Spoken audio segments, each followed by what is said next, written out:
ஓம் முருகா, வெற்றிவேல் முருகா. வேலுண்டு வினையில்லை, மயிலுண்டு பயமில்லை. என் அன்பு செல்லமே, நீ நேசிக்கும் உறவு உன்னை பற்றி என்ன நினைக்கிறார் என்று நான் சொல்லட்டுமா? நீ நேசிக்கின்ற உறவை ஒரு நாளும் காயப்படுத்தாதே. அவர்களை இழிவாகவும் பேசாதே. அவர்கள் ஏதேனும் தவறு புரிந்தால் மன்னித்து ஏற்றுக்கொள் தங்கமே. தவறு ஏதும் செய்யாமல் இவ்வுலகில் யாரும் இல்லை. அவ்வாறு உன்னால் மன்னிக்க முடியவில்லை என்றால் நீ மௌனமாக விலகி வந்துவிடு, அல்லது மௌனமாகவே இருந்துவிடு.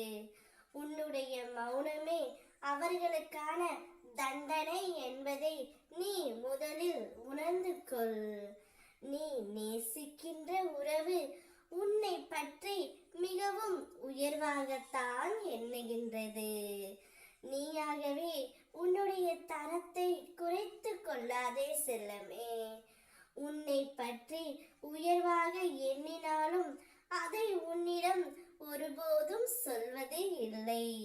அவருக்கு அதிகமாக இப்பொழுது கோபம் கூட வருவதில்லை. கோபம் என்பது எல்லோருக்கும் வரக்கூடியதுதான். சில சமயங்களில் சற்று கூடுதலாக வரவிருக்கும். அதை நீ பெரிதுபடுத்தாமல் விட்டு கொடுத்து அனுசரித்து பழகு தங்கமே. விட்டு கொடுப்பவர்கள் கெட்டு போவதில்லை என்ற பழமொழிக்கு உதாரணமாக என் பிள்ளை நீ எப்போதும் இருக்க வேண்டும். நீயும் உன் துணையுடன் சேர்ந்து நன்கு ஜெயமாகவும் சுபிக்ஷமாகவும் 16 செல்வங்களும் பெற்று சீரும் சிறப்புமாக உன் அப்பா நான் உத்தரவிடுகிறேன். நீ நன்றாக வாழ்வாய் தங்கமே.